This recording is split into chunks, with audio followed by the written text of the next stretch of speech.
My name is Kim Wallace. I'm the Policy and Membership Director here at Social Enterprise Scotland, and I'm going to chair this morning's session on the new public procurement strategy.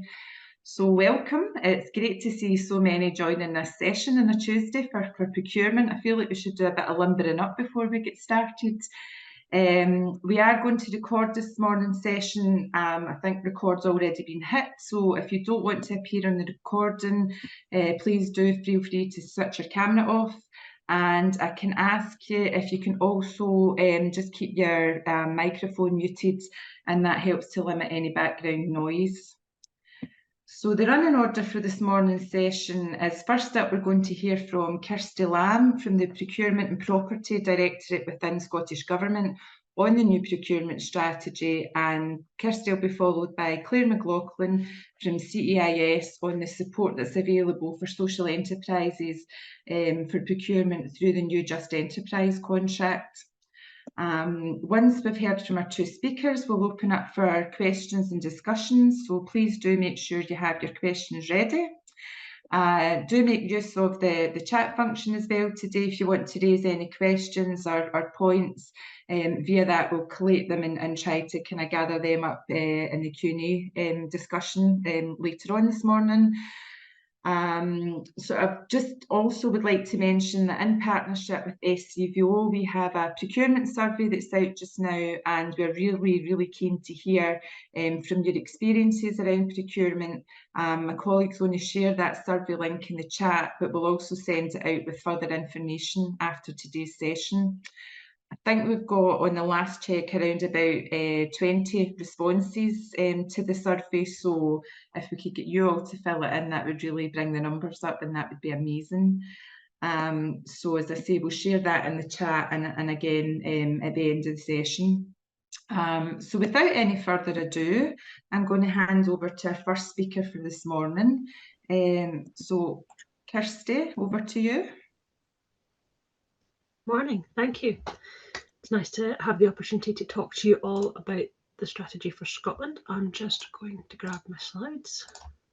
I'll just check that everybody can see those.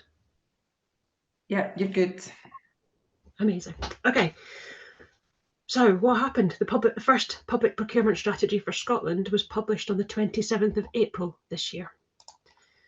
And it's a plan of action designed to achieve the long-term aims overall. So what we'll do is, I've got a video from our minister introducing it, so hopefully this will work. Public Procurement Strategy for Scotland. Tom Arthur, Minister for Community Wealth and Public Finance. I'm delighted to announce the publication of the first ever public procurement strategy for Scotland. This strategy outlines the bold and ambitious plans we have for public procurement in Scotland.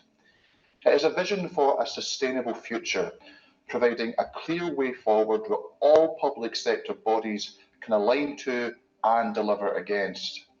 We must use public spending power to make Scotland a better place to live, work and do business.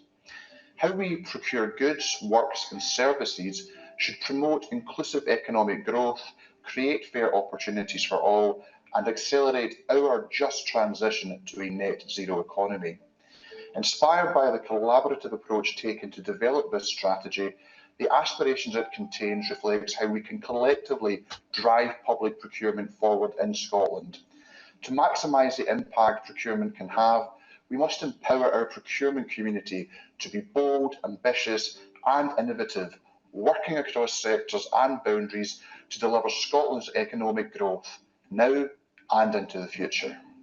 Scottish Government. gov.scot/procurement.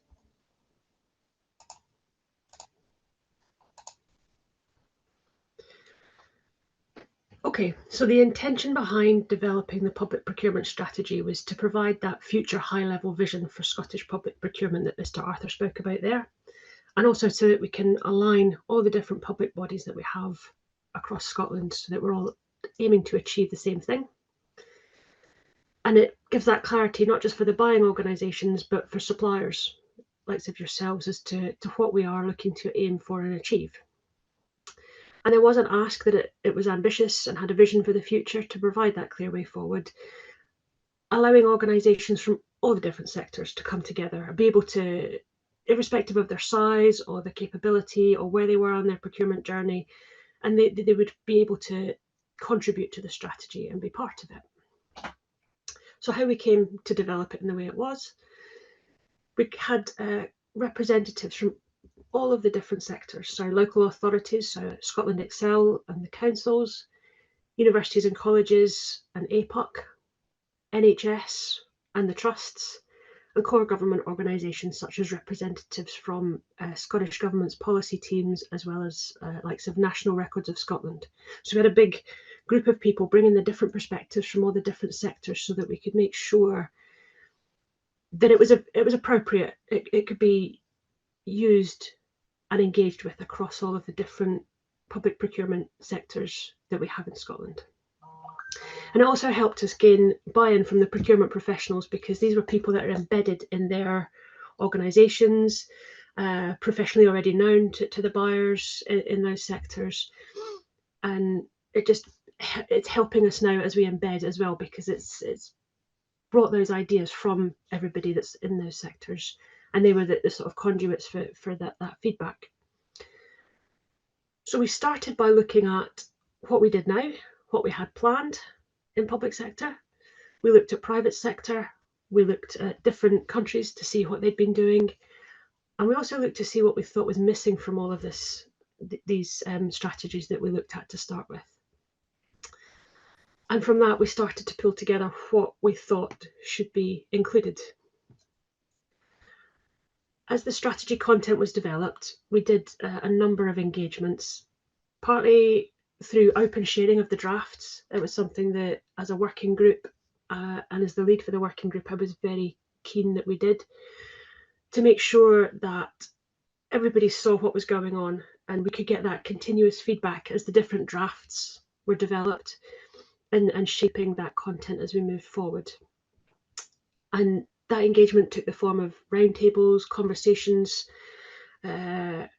reaching out to the different organisations. So Scottish Enterprise Scotland are part of our public procurement supplier group, even almost, and they saw copies and were able to contribute and feedback and help shape the content. So like I said, it's really high level so that it allows the different organisations in the different sectors to be able to connect into it. But we acknowledge, so that's kind of how we collectively came together to aim for it. But as we developed, we acknowledged there were some fundamental enablers to achieve any of the strategic objectives we were going to put forward. So rather than trying to weave them into the objectives, we just called them out in their own section and put it up front. Because that's things like capability and skills. And if we don't have those really in place, it doesn't really matter what we're aiming for. We just have to have them in place first to be able to underpin everything. And then we looked at how we were going to structure all of these great ideas about what we wanted to put into the strategy as contents. And we were conscious that we wanted to make sure that we could show the contribution of public procurement in Scotland on that national level. So we connected it up to the National Performance Framework. And that's looking at the outcomes that we want to achieve for Scotland across Scotland. And in procurement, we distill the, I think 11, might be 12. I should have counted the number of cogs on the wheel. I think it's 11. We distill those down into four sections, four groups, sorry, just so it's a little bit easier than having all of those to look at. And that's good for society, good for businesses and employees, good for communities and society, and open and connected. And that's why you'll see the strategy is formatted in that way under those four good fours. But you can also see the read through to the National Performance Framework. So as we get that reporting, we'll be able to show how we are contributing to that National Performance Framework. And now that the strategy is published, there is going to be a period of transition as we start to see the sectors and then the organisations that sit within those sectors start to align their strategies to what's in the public procurement strategy for Scotland. And part of the open drafting and open sharing of drafts was to let organisations have early sight of what we were doing. So they could start to shift where they could, and if they wanted to, towards what we were going to be aiming for. So we know that there's work already underway starting to contribute to the aims and objectives. One of them being, for example, under Good for Business and Employees, there's an objective on SMEs and third sector and supported businesses, and we've recently published a one-stop shop guidance for SMEs and third sector, and that's been published through the procurement journey. And if one of the policy colleagues is on and has a link, they may be able to share that in the chat, or I can share that once I finish presenting. We know that currently, as the sectors are starting to embed this within the different sectors, I know that NHS are looking to develop what they're calling a Tier 2 procurement strategy. So there's the Public Procurement Strategy for Scotland, then an NHS procurement strategy, and then there'll be the Health Board Tier 3 strategies. So they can then, almost like a golden thread, from their health boards right up to the National Performance Framework. Scotland Excel, their corporate strategy began in April, and while they've got their implementation of that at an early stage, they've got 5 corporate goals that are designed to deliver outcomes that align to the National Procurement Strategy. APUC, the colleges and universities, have integrated appropriate elements into their operational procurement strategy for 23-24 and are continuing to develop that. And central government, similar to APUC, have integrated changes into the Scottish Government strategy, and they're collectively looking as a group of central government bodies at how they can consistently embed across the sector. So the slide that is up, it's QR code that links through to the strategy. We have not published paper copies of the strategy, again trying to align to some of the climate goals that we have in the strategy. It's a scan and have a look if you would like to read it further. That's me for now, so we can take questions later on after Claire as well, if anybody has others. Okay, that's great. Thanks very much, Kirsty, for that. And just to confirm, there was just the 3 slides there, and the slide at the end, as Kirsty said, has got the QR code that will take you to the strategy document. So keep your questions, please, and we'll pick them all up after our next speaker. So just to now introduce Claire McLaughlin from CEIS, who's going to talk to us a bit about support that's available through the Just Enterprise contract. So over to you, Claire. Hi everyone, hope you're all well. I'm just going to share my slides, so bear with me one wee sec while I just get everything working for you. Can everyone see that okay? Yeah, brilliant. All right, so as I said, my name is Claire McLaughlin. I'm a business advisor with CEIS and a business advisor within the Just Enterprise programme, and I specialise in tendering and procurement support. So it's that I'm going to be talking about today. So essentially, probably the good place to start is what is Just Enterprise for anyone that doesn't already know. So Just Enterprise is funded by the Scottish Government. The Just Enterprise programme itself provides support to social enterprises and enterprising charities in Scotland. It's designed to equip participants with the skills, knowledge and resources needed to start, build and grow successful businesses. And it includes business skills workshops, one-to-one support, e-learning and more. The programme, the Just Enterprise programme itself, is delivered by a consortium of third sector partners, and that's led by the CEIS group. All right, so now into the kind of specifics around tendering and procurement support. So the service available through Just Enterprise is for any social enterprise or enterprise and third sector organisation that has an opportunity to bid for a public or private sector tender. It is for both individual organisations and organisations who wish to partner with other organisations to pursue tender opportunities. So essentially it's for individual organisations that are bidding and collaborative bids. So So where organisations come together to bid together. So they're the two kind of groups that would be supported through the programme. The bulk of support through the tendering support is one-to-one, and it's aimed again at individual organisations and collaborative bids. And the support is around live bids, so it's for organisations who have identified an opportunity that they wish to bid for. And the best bit of advice I can give for this is, if you have identified an opportunity, or you know there's one coming down the line, or perhaps there's been a prior information notice published, the earlier you can apply for support, the better. Because as soon as a tender is live, there's a kind of countdown clock in the background working. So yeah, the earlier the better in terms of applying for support. So all of the support is tailored to the needs of the individual organisation or group of organisations, but it typically has a variety of components. So here are some of the things that we would typically provide. So we would provide a bid plan, and that would involve the advisor assisting the organisation to develop a plan, which includes timetabling activities and allocating tasks. So the advisor would be going through the tender document itself, identifying what needs to be completed and when, and developing a plan in partnership with the organisation to help them navigate from the point of the bid being live and for it being due to be submitted, and to support that process, we would support them with a bid plan.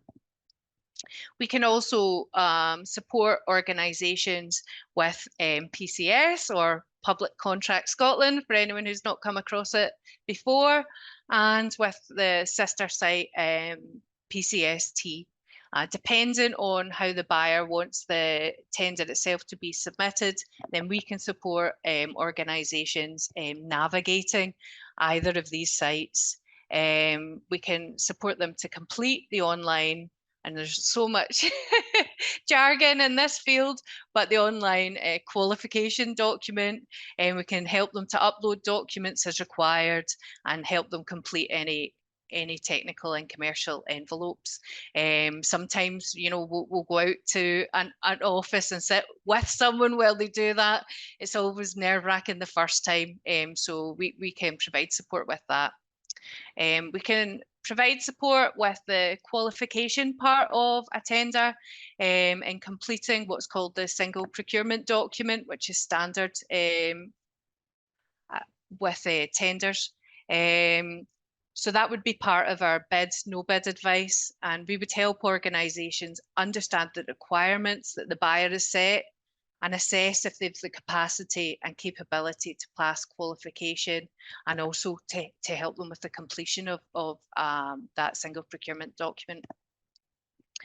Another kind of service that we provide in terms of live bids is supporting the organisation to understand the tender documents themselves. So we'll work with the organisation to help them understand the key documents they'll need to download, review and complete. This will include interpretation of the specification, understanding the terms and conditions, understanding the questions the buyer is asking, and understanding the scoring regime.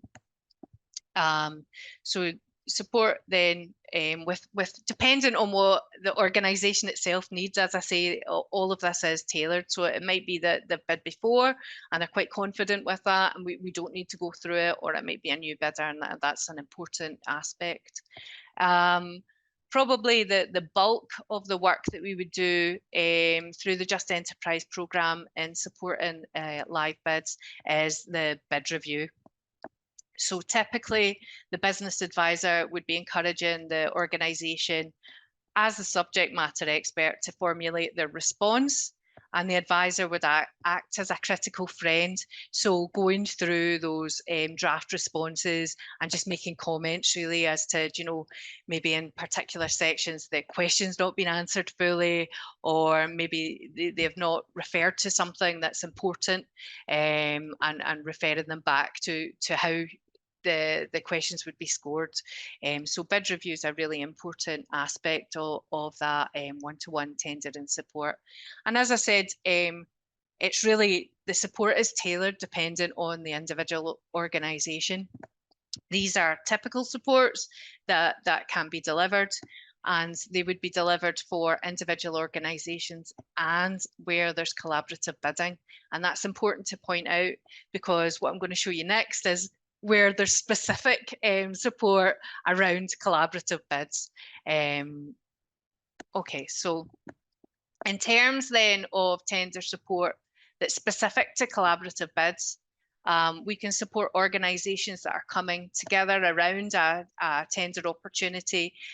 We would support them with the collaborative work in itself. So that may be around facilitating meetings or understanding how best to work together.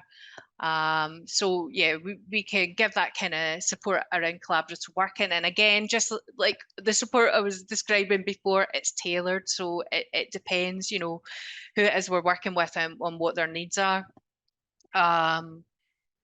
We can also support organisations to agree roles and responsibilities, which is really important.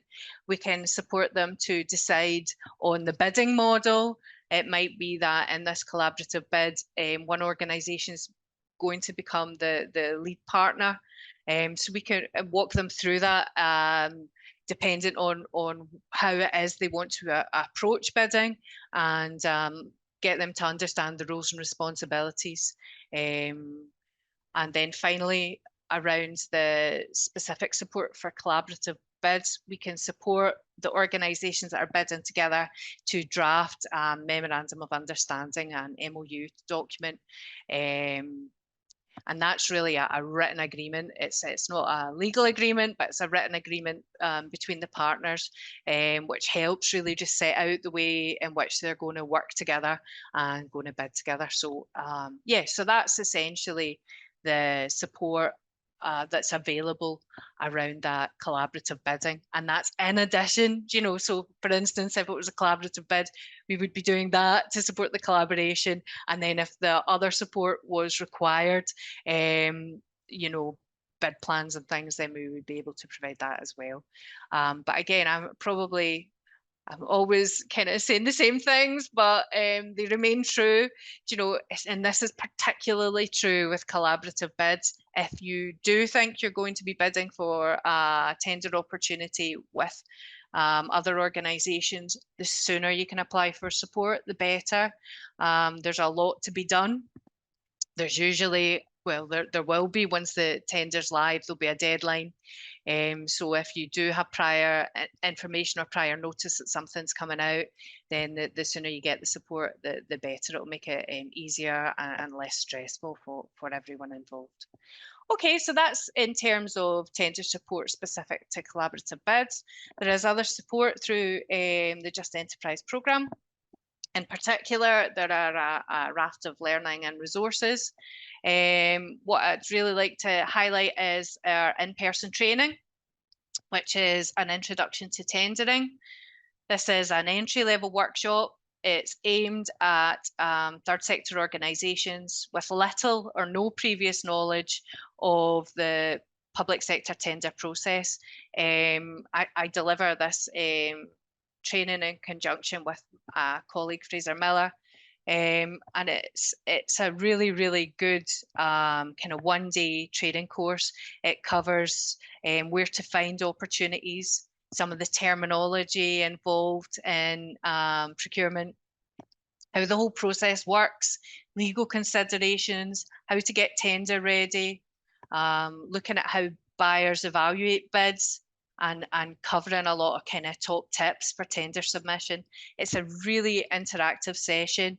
There's loads of individual and group exercises, and I would encourage people that are interested in tendering to attend. It's really helpful, even in identifying if there are additional needs for support. Then if you've attended the introduction to tendering, that may be something that you come back to Just Enterprise with, but it's a good place to start. There's also digital learning content We've got a whole new raft of exciting digital learning coming online. So we would encourage you to sign up to the newsletter on the website for further information about that. And we've got the address for the website there at the bottom of the page. There's also a load of new information resources that have been added and are due to be added to the Just Enterprise website specific to tendering on topics like qualification and case studies. These will be updated regularly to reflect changing requirements and good practice. So I would really encourage you to go to the Just Enterprise website and have a look around about what's available to the sector. It's not just about tendering and procurement. There's a whole load of support, learning resources, training courses. So I would really encourage everyone to go online and have a look around the Just Enterprise website. And finally, and a really, really important thing for Just Enterprise is to make sure that organisations who are looking for support around tendering and procurement have a view of what's available in the wider ecosystem. We work in partnership with the Supplier Development Programme. So the Supplier Development Programme, or DP, saying it wrong there, they've got a whole raft of support for suppliers, for SMEs and third sector organisations. They've got a range of tender training courses from the basic to advanced. They've got access to buyers, so they hold a whole host of Meet the Buyer events and talking tender webinars, so specific to specific tender opportunities. They have focused training aligned to particular contract opportunities. See, I'm repeating myself again. They've got e-learning modules. They provide 24/7 on-demand access, monthly newsletters, and proactive social media to alert you to new opportunities and projects. So I would really encourage you to go along to the Supplier Development Programme website and have a look at the free resources that are available to suppliers there. And that'll give you a whole load of learning, as well as the stuff that's available through Just Enterprise. And that's essentially everything I've got to say. I'm sure everyone's got loads of questions for me, and happy to answer anything, and I'll pass you back. Thanks very much, Claire. That's really useful, I think, to see all the support that's available there through the new contract. So thanks for that. And again, thanks, Kirsty, for your input at the beginning. So really just up to open up for questions and discussion now. So does anybody have any questions to kick us off for Kirsty or Claire? Greg, do you want to come in? Do you want to just introduce yourself, Greg? Say where you are, who you are and where you're from. Hello, thanks for seeing my hand go up. I couldn't work out how to put a hand up. The buttons come up so I can lower it, but I couldn't find the button to put it up. I'm a bit confused. Hello, my name's Greg Robertson. I'm the founding director of Edible Estates, which is a community green space organisation in Edinburgh, particularly that works with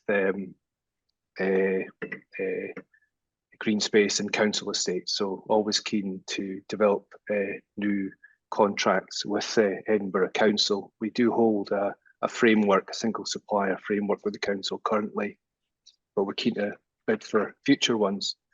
Thank you for the presenters for the information thus far. The questions I've got, just maybe two questions really. One relates to the Social Enterprise Strategy 2016-26, which talks about collaborative commissioning and public sector partnerships. And when I say collaborative commissioning, that's not relating to collaborative bids. And really what it's about is being able to go upstream a bit into the development and design of contracts, frameworks prior to them being put out to tender. We think, perhaps we would think, but we think that some frameworks could be better developed and designed. By the time you get a chance to tender for them, there's all sorts of other issues to deal with tendering. But if perhaps the frameworks in themselves aren't well designed, it makes it more difficult to tender. Now, but most importantly, we think there's other and better services that perhaps could be provided to communities. I'm talking from the point of view of my sector. This may not be so relevant to other sectors. So the Scottish Enterprise Strategy did talk about collaborative commissioning, whereby and through public sector partnerships, whereby in this case local authorities and local organisations, community sector organisations could work with the local authority in the development of new services through public sector partnerships. I don't see anything in the document regarding, there is talk of community wealth building and community benefits, which kind of overlap perhaps with this. Indeed, this would be a way of delivering community wealth building. So keen to hear if there's any development of that, if there's going to be any, what's the right word, not enforcement, but encouragement, strong encouragement of local authorities to take this approach, or is it maybe just something that's gone by and we won't be hearing anything more about? And then my second question relates to community wealth building. In the most cases, the third sector, social enterprise sector, delivering contracts will almost always contribute to community wealth building.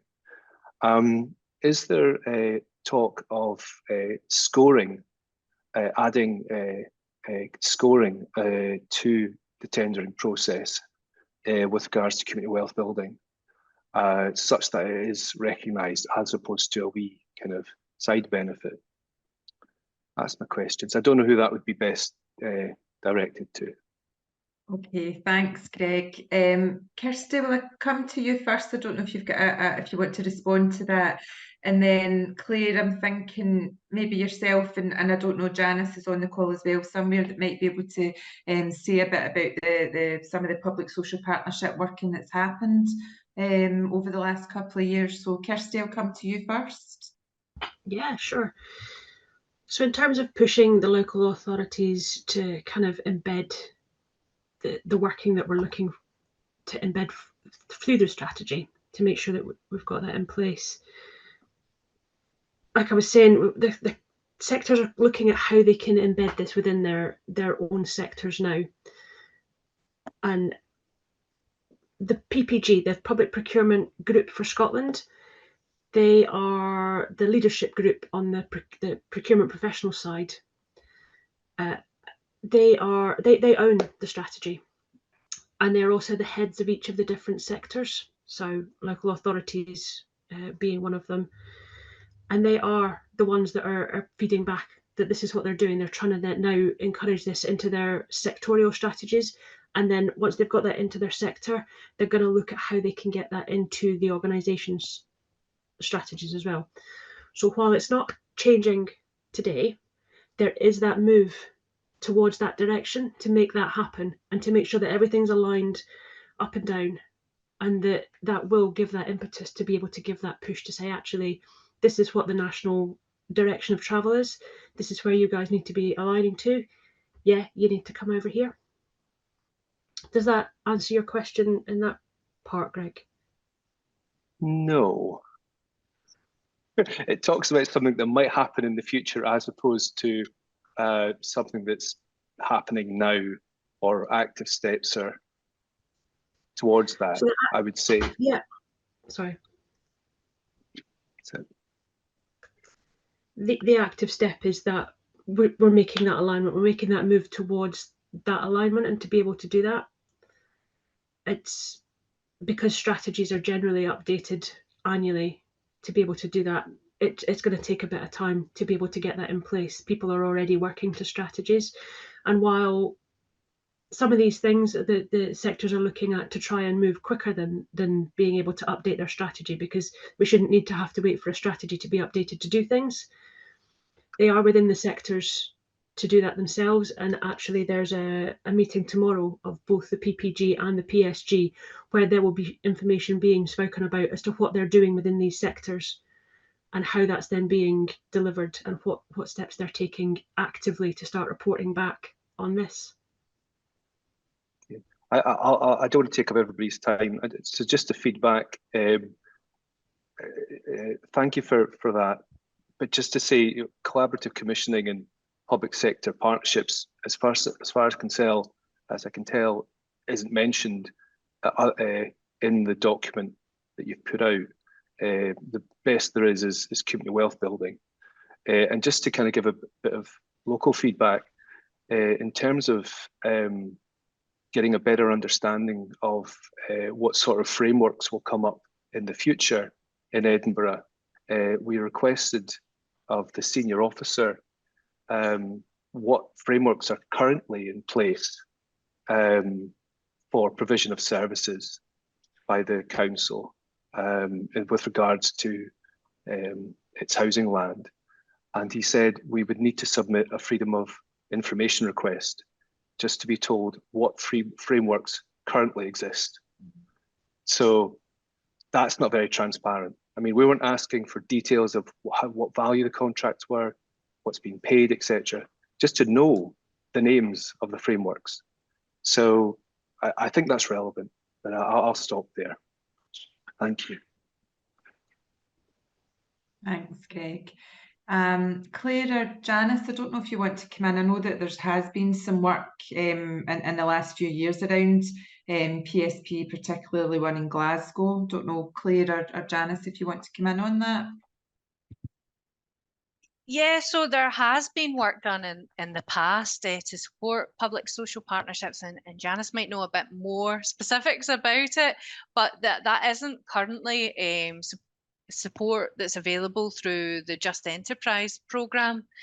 But it is possible to engage with buyers in advance of tenders coming out, and I would encourage Greg, if there's an appetite from the buyer, to do that. In terms of the information that you were requesting about current frameworks, you should be able to access that information on the Public Contract Scotland website. Buyers put a lot of information about what they are currently what the current tenders in place they have through their contract register. It's also worthwhile going onto their own procurement pages on their own website, where you should be able to access some of that information. Buyers are also, once they're spending over a certain amount, they're obliged to provide an annual procurement report. And often at the back of the annual procurement report is information about future tenders. So that can give you kind of advanced warning of what might be coming out, and that's something you could potentially engage with the buyer on. Thanks, Claire. Janice, sorry to put you in the spot. I don't know if you've got anything you want to add to that. I think in terms of PSPs and the partnership working, there hasn't been any new PSPs developed for a number of years now, 2 or 3 years, maybe more actually. The latest that we've been involved with has been Elevate Glasgow, which is a drug and alcohol dependency, which was a partnership with NHS Glasgow and Clyde, is it? Is that right? Sorry. And that's been really, really successful. Was the one public partner, and at one point there was 37 third sector partners involved in establishing the PSP and delivering services. They were successful, and they've been able to get continuation money and investment to keep that going. The other example would be APT, which is a disability employment PSP, which is focusing on working with private sector agencies and organisations to open up jobs for people that are disadvantaged. So I'm quite sure either of those organisations would be really, really happy to speak to anyone and share their learning and their journey in that, because it does take a lot of effort, as you can imagine, and it's a tough one, actually. I don't believe there's any continuation funding at the moment or funding available from government, but I could be wrong. Kirsty, maybe you could correct me on that. I don't know about funding. I would need to find out and come back and confirm. Thanks, Kirsty and Janice. Lucinda, I'll come to you next, and then there's a couple of questions in the chat I'll pick up after that. Lucinda. Thanks very much, Kim, and Kirsty, thanks very much for your presentation, and it's great to know that the strategy is there. So I just wanted to raise a couple of things that aren't directly about the strategy, but just about what it's like as a bidder. I'm from Media Co-op. We've bid for quite a lot of procurement tenders. We've got a pretty high success rate, but I can't say it's been fun. And so I just like to pass on a little bit of what it feels like from our end. Firstly, it seems like really often the buyers put in questions in the invitation to tender, which ask for stuff they don't really need to make the decision as to what the right company is for that job. And we did recently bid for quite a big local authority tender, and we were so frustrated by the form that we filled in. Even though we won, we did actually ask them for a feedback meeting, and the procurement people in that local authority, they were great. They said, yeah, we'd love to get the feedback. And so we went through it and we said, actually, when you ask this question that way, and this question that way, and this question that way, you weren't getting the information you need, and you were making us jump through hoops that we didn't need to jump through. And they said, oh God, actually, now you point that out, yeah, that's really useful feedback, thank you. But normally there is no forum or channel through which we can say that. And I think I probably speak for a lot of people here who've bid, that if the ITTs could be written in plain English, it would save everybody a lot of time. And if the people writing them, I don't mean to be dissing procurement professionals, I know it's a tough job, but the feeling you get from our end is that people don't look at it and think, what actually do I really need to know to find the right company for this? It doesn't feel like that's the starting point. It feels like the starting point is some kind of template, which is often not suited. I don't know if that's useful feedback, Kirsty, but this seems a chance to say it. The other thing that seems frequently not to be right is where the threshold is for when people have to start going through a complex procurement process. We recently put in a bid for a job that was costed of £5,000. 23 different companies bid for it. We did a little bit of maths, and we think that probably that process cost at least £6,000, probably more, to happen in terms of everybody's time for a 5K job. And it just felt like that threshold wasn't set intelligently, not for the complexity of the process that they put in. And may I continue? It's another dissatisfaction, but we are here to air these things, aren't we? So the other one is to do with scoring. Obviously, scoring is important, transparency is important, that's all great. But in a lot of tenders, it seems to me that the scoring for lowest price is set too high. And I believe that the two bad things that does is for the bidders, it really encourages people to undercut and not, put in a bid for actually less than the cost. And that's not good for anybody's business sustainability. And secondly, it means that the buyer, if they put such a high weighting for low cost, have to pick the company that put in a cut price bid, even if they're not actually going to deliver the best quality. So that just seems to me to be backwards. And I think it would be much healthier if the buyer said, we've got this much to spend, what can you give us for this? Or if they really can't do that, if they really saying we might be able to go to this, but we'd rather pay that, if they just said, we need the ballpark is between this and this, and then set a reasonable score for, or waiting for, if you can manage to deliver it particularly cheaply. But now quality, like that one I just mentioned, that £5,000 job, they had 40% of score was the lowest price. And so it would be astonishing if they ended up with a value for money result. I mean, I'm sure whoever won will do them a great job, you know, because Scotland's full of really, really good suppliers. But it just, the way the scoring's done seems to militate against getting real value for money, because real value for money means that you get quality.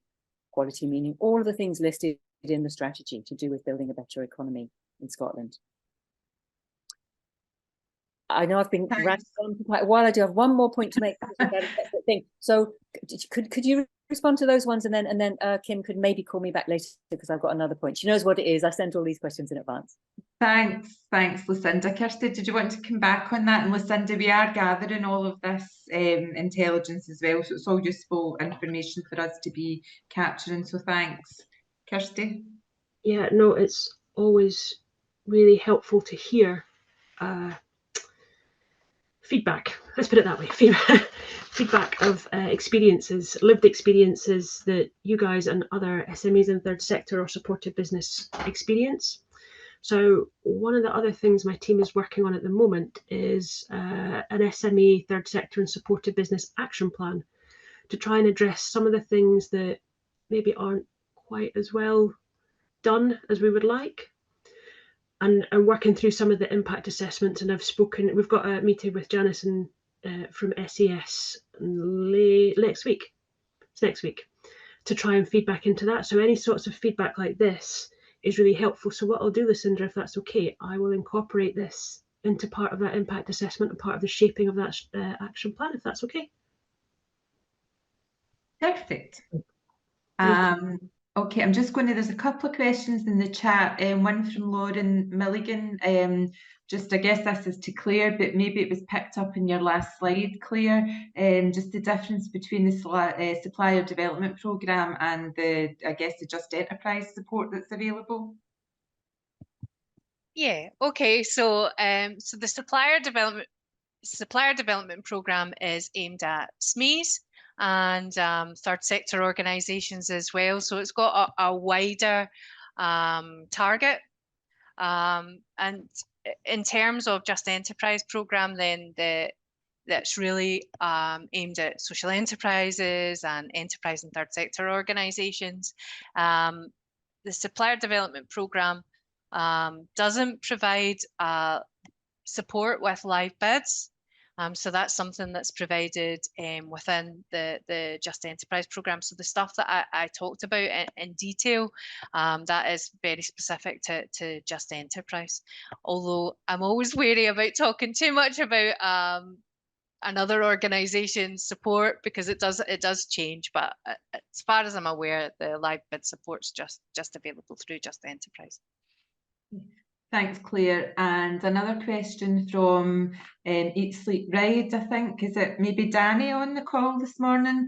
Don't know, Danny, are you on? Do you want to just jump on and say a bit more about what you're looking for? Future tenders coming up for professional development, for example, coaching of managers?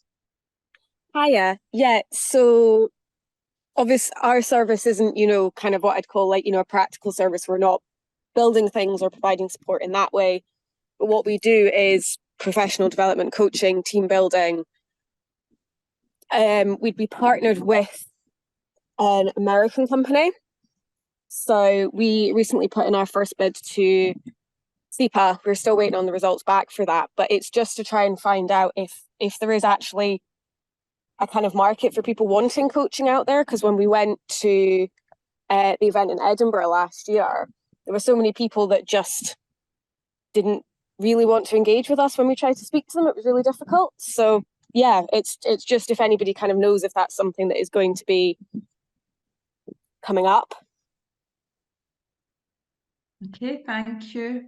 Claire, you're nodding. You want Yeah, to come no. in there? So it's all about finding out if public procurement's really, if that's a marketplace for you. And we're really, really lucky because the Public Contract Scotland website itself is absolutely, it's a fantastic resource for market research.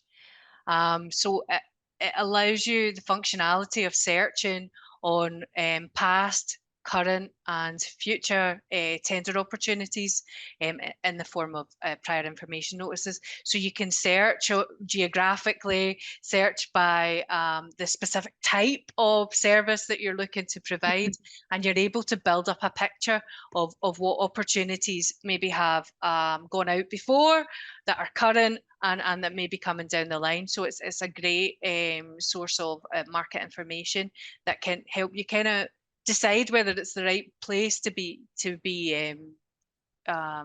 pursuing. Another source of information is if you know what geographic area it is you're targeting and what buyers it is you're targeting, then looking at those buyers' annual procurement reports where there's information about what they're planning to purchase in the future. Again, that can build up a picture of what the marketplace is like and how many opportunities are there. Okay, thanks very much, Claire. Any other questions from the room just now? Questions, thoughts, comments, issues you want to share? Lucinda, you can come back in, and then we'll go to Trish. Thank you very much, Kim. So sorry to be hogging the floor here, but this is the other one that I mentioned, but because it's a slightly different thing, I thought we should deal with it separately. So there's a very specific thing. This is about the Scottish Government, Kirsty, rather than all public contracts. But one thing which I know we're not the only social enterprise this is affected, but we're one, is the way that when the Scottish Government puts out a procurement framework every 3-4 years, however often it is, the way the lots are divided within the framework. This is so nerdy, but I will press on. In our experience in our industry, the way the lots are divided doesn't reflect the way the industry works currently, but it happens to reflect the business model of a few companies that have been on the framework for a very long time. Concretely, the things that we do as our business are split up across a number of lots, and they're all added together with things that we don't do, like creating videos is bundled up with building the actual hard stuff for exhibitions. So we can't bid. And so really the question is, could there be any more openness in the process for deciding how lots are divided up? Because it seems to be all happen very much behind closed doors for reasons that nobody ever explains to anybody. And the result for not just social enterprises actually, but the result for a lot of companies is they can't even get on the starting block for going on the framework, because the lots are divided in what appear to people in the industry to be quite odd ways. Thanks. So that was incredibly nerdy. Forgive me, but I haven't had another chance to sort of express that to anybody, and it has had a big impact on us. Because certainly, sorry, just one more thing. It's not randomly us thinking, oh, we could do stuff for the Scottish Government. We win quite a lot of contracts for the Scottish Government, and they've always gone really well, and we've had good feedback. It's just that we can't get in on all the ones that only go out to the people on the framework. Thanks, Lucinda. Kirsty, did you want to come back on that quickly, or just taking a note? Yeah, I've taken a note. Lotting of contracts is one of the points that's coming in on that SME plan that I was talking about. It's caused a lot of conversation internally. There's been lots of discussion around it, so it's definitely one that's being thought about. And also the dynamic purchasing systems has been spoken about quite a bit, so that it's not got that restrictive only 3 or 4 years, because suppliers are able to come on during the period of the framework. So I know that there's a lot more consideration about wider use of those. So we are thinking about it. I've got a note. I hope that's okay. Thank you, Kirsty. Just before I come, Trish, for the kind of last question for the session, I'm conscious of time. Just before we go off screen, my colleagues are going to just pop up a quick poll just to get some feedback for us on today's session. If you could just take a couple of seconds to fill in the questionnaire. We will send out post-event information as well that includes the procurement survey that we've got out just now. And just before I hand over to Trish, a kind of final point worth just picking up from the chat from Natalie from Voluntary Action Angus is just a wee reminder for folk that you can get some support as well for procurement through maybe your local SENS and TSIs who will regularly be engaging with local authorities. So just a point just to kind of remind you that support's also available at a local level. Trish, can I just bring you in? Yeah, hi, thanks very much for today. I've actually been along to the course that Claire had run, and it was really, really good, and it was fabulous that it was in person as well, because you got to ask lots of specific questions. But we're a small social enterprise, and we deliver sewing machine skills, and we use donated fabric, so we've got a really big environmental ethos. It's quite often difficult for me to even find tenders or bids that match what our remit is, and sometimes you have to kind of think in a different way to kind of go, well, actually we do fit that. But what overwhelms me is the amount of acronyms that are used, and it's that assumption. So someone like Claire who just knows them is really good. When in that course I was able to sort of jot them all down. But I think where I would really benefit is the one-to-one support, because we are at the really early stages of looking at tender bids or contracts. So is it just a matter of sort of emailing into Just Enterprise and say, look, this is an area that we want to look at? I think I am registered on Procurement Scotland, but I don't know whether I did it right. So we are that rubbish. I'm very good at doing grant applications, and I would like to have that expertise in this area as well, because I think they do align together quite well. But yeah, so that's part of the reason why I'm on this call today. So some of the speakers, I felt they were clearly a lot more experienced than I am, but yeah, I'm grateful for that. I just wanted to ask for someone like at our level, how do I access that? So thank you so much for the lovely feedback. Always nice to get.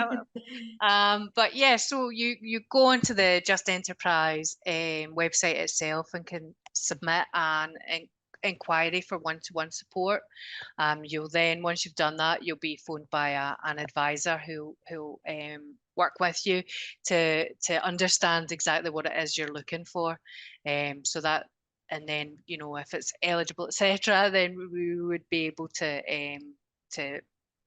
yeah, hopefully put support in place for you. Yeah, so yeah, I would advise you just to go onto the Just Enterprise website. Thank you. That's great. Thanks very much, Claire. So yeah, just thanks everybody for joining this morning's session. I hope that you found that useful. As I say, we'll send out some post-session information, and really please do fill in the procurement survey. It helps us to gather that information, and Janice and other colleagues have been working with Kirsty and her team, so important that we're gathering that intelligence from your experience at a frontline level, so please do. And thank you very much, Kirsty and Claire, for your time this morning and for your presentations. That's been really valuable. And just keep a wee eye out on communications coming out from Social Enterprise Scotland in relation to procurement and updates and stuff that we do via our weekly newsletter and other webinars and seminars and stuff that will be coming up. So yeah, just keep a wee eye out. And nice to see you all this morning. Thanks for joining us.